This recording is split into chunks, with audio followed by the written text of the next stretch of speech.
I met her during my solo vacation.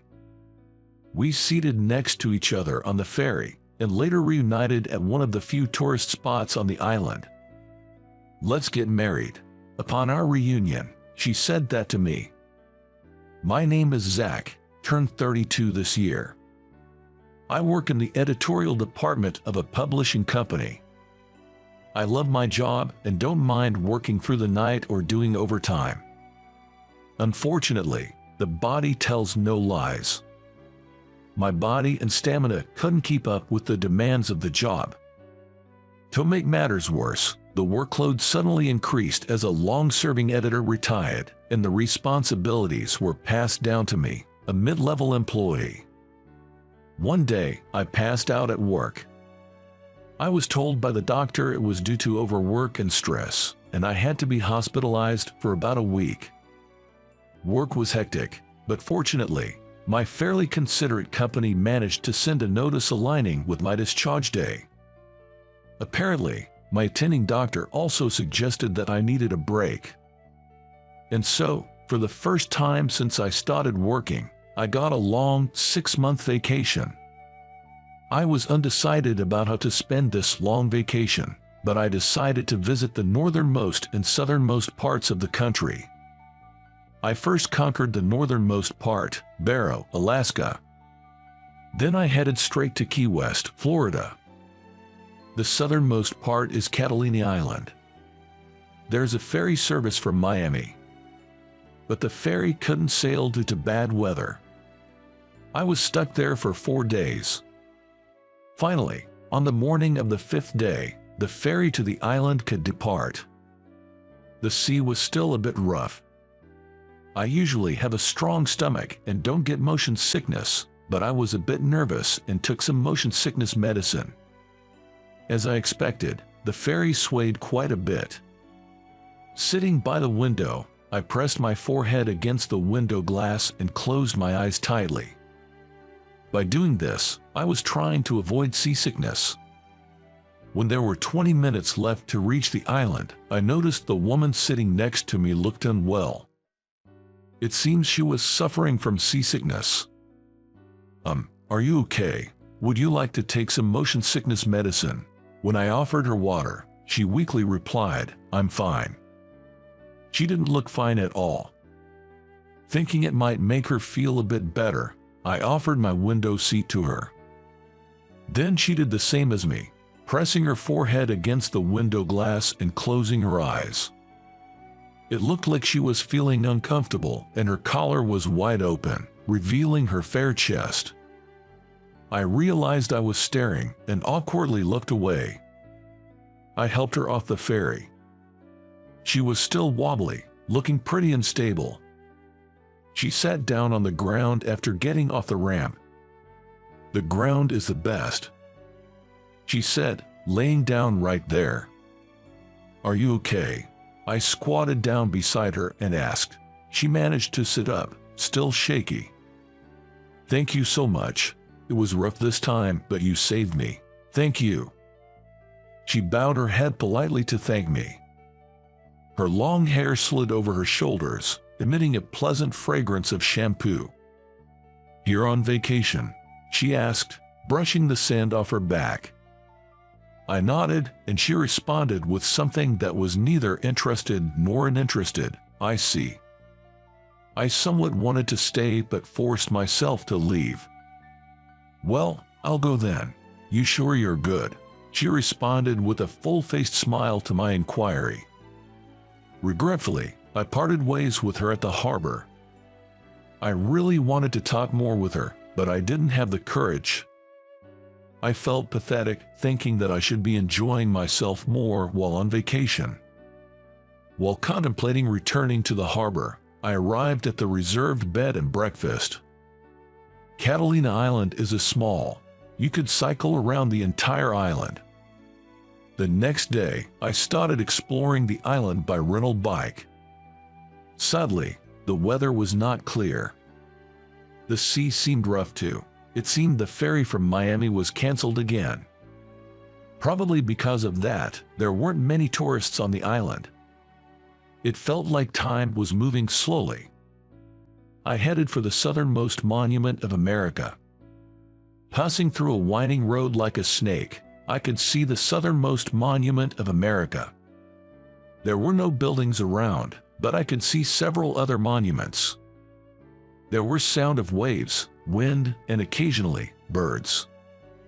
The wind was strong and I closed my eyes for a moment. When I opened them again, there was someone by the monument, waving at me. I didn't know anyone here. My heart skipped a beat for a moment. "Thank you for yesterday," she was waving, shouting in a voice that won over the wind. It wasn't a mistake. The girl from yesterday was waving at me. I refrained from running and approached her slowly. "How did you know I'd be here?" "Well, what other places are there to see around here?" she said with a smile. I felt a bit embarrassed as she thanked me again, politely, for yesterday. She introduced herself as "I'm Nancy." "Oh, this is for your help yesterday. You haven't had lunch yet, have you?" Nancy said, offering me a package wrapped in newspaper. It felt heavy in my hand. "Not many diners open now, right? I thought you haven't eaten lunch. It's a packed lunch." Opening the newspaper, I found a lunchbox with sandwiches inside. I felt warm inside, thinking she must have made it for me. "Thank you, I was getting a bit hungry."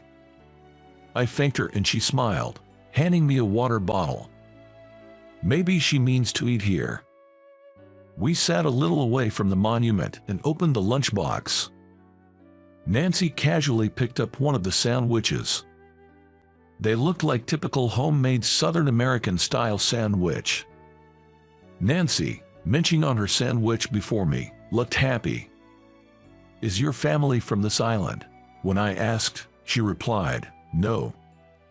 She seems to have come relying on a friend living on the island. She said it had been a long time since she visited. That's when I noticed a ring shining on her left ring finger. My mood suddenly dropped. Making a lunchbox and waiting for me, it's easy to misunderstand. But she was flaunting evidence of being a married woman on her finger. It was a proof that she has no interest in me. As my spirits dropped, the weather also started to deteriorate. Nancy was looking seriously at the increasingly rough sea. Maybe she's worried about the return ferry. If the sea gets rough, it will destroy this amazing scenery. I, who wanted to spend time gazing at the beautiful sea, wondered if Nancy felt the same and spoke up. Her response was something I didn't expect. Nancy said, "I hope it gets rougher." She smiled, hoping for a ferry cancellation due to rough seas. But I noticed her eyes weren't smiling.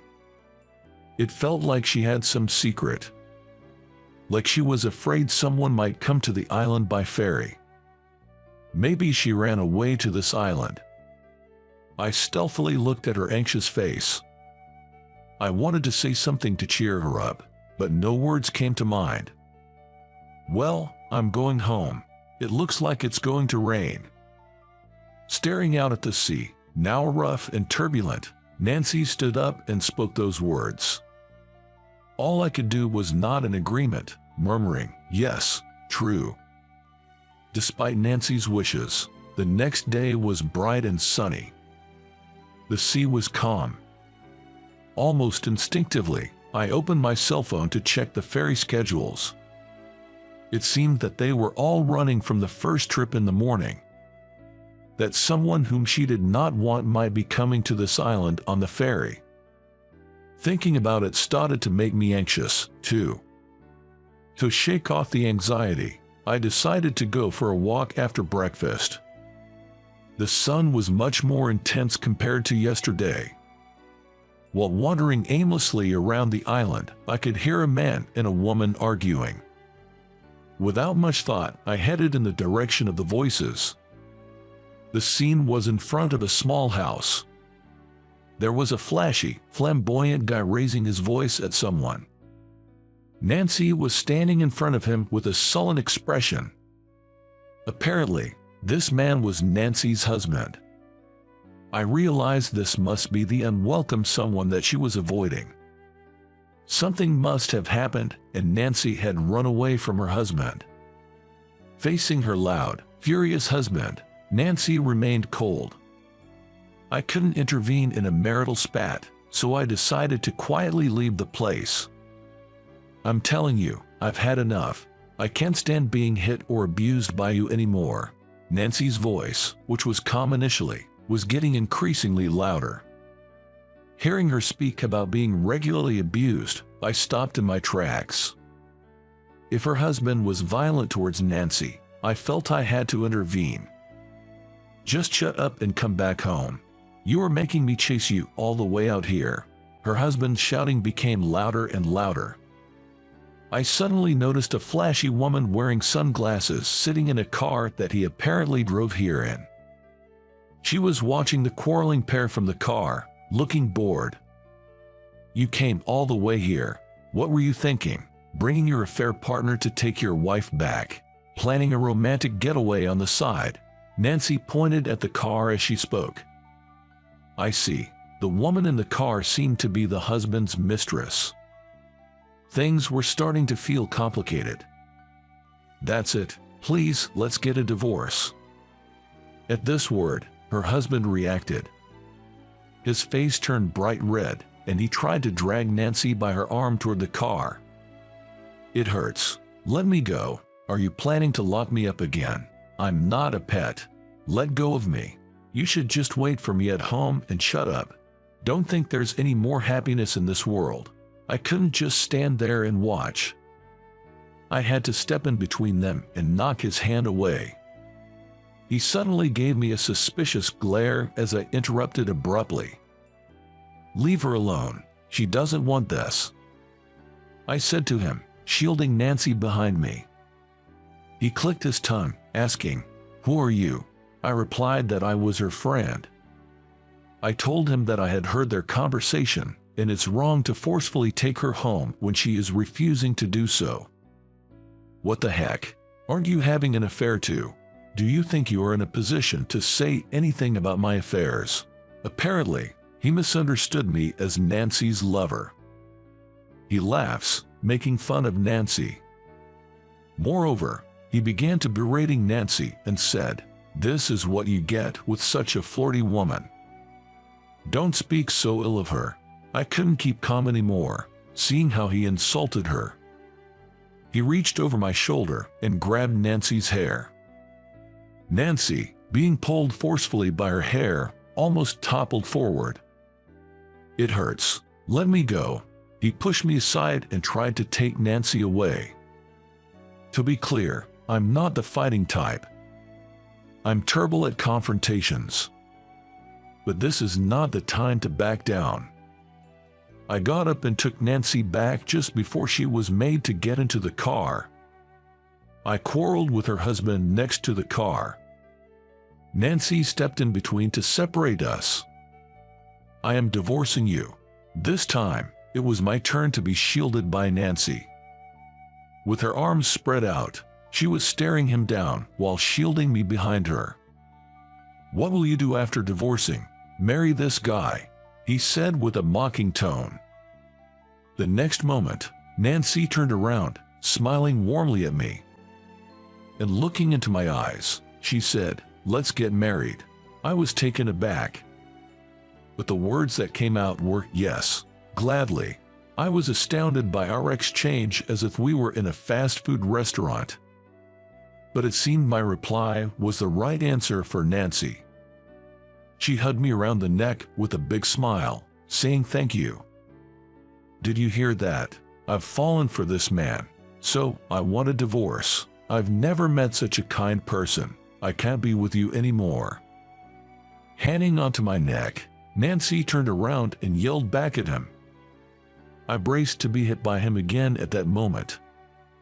However, that moment never came. Because he, who had been so high-handed, collapsed at Nancy's words. He sat down on the spot, his shoulders shaking. I thought he was shaking with anger, but to my surprise, he started shedding tears. Huh? Utterly astounded, I let out a dumbfounded gasp, staring blankly at her husband, who had started to cry out loud. It's rare to see a grown man cry out loud. While her husband was sobbing, Nancy was watching him with a clearly disgusted look.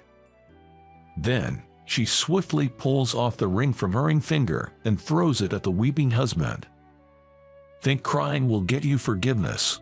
You really never grow up. Nancy looks down at her husband with a contemptuous gaze. I heard later it was always this pattern. He'd imprison Nancy in the house, using violence to ensure she met no one. Then when she'd lose her temper, he'd cry and apologize. He could have affairs freely outside. When Nancy brought up divorce, he flew into a rage and became violent. And he finally clings to Nancy, sobbing. No wonder Nancy wanted to escape. Even her husband's current fling, sitting in the car, was taken aback seeing him bawl. I remember when you were kind. This was the end of the road for a selfish man who thought a gentle Nancy would forgive everything. At Nancy's words, her husband's crying becomes even louder. I'll have my attorney contact you about the details. Don't ever come near me again, Nancy declared, leaving her sobbing husband behind. She tightly grips my hand and starts walking. When I look at her profile, she's firmly closing her mouth and staring ahead. Hey, did you really fall for me? I ask Nancy, who is walking and looking straight ahead. Nancy just answers, yes.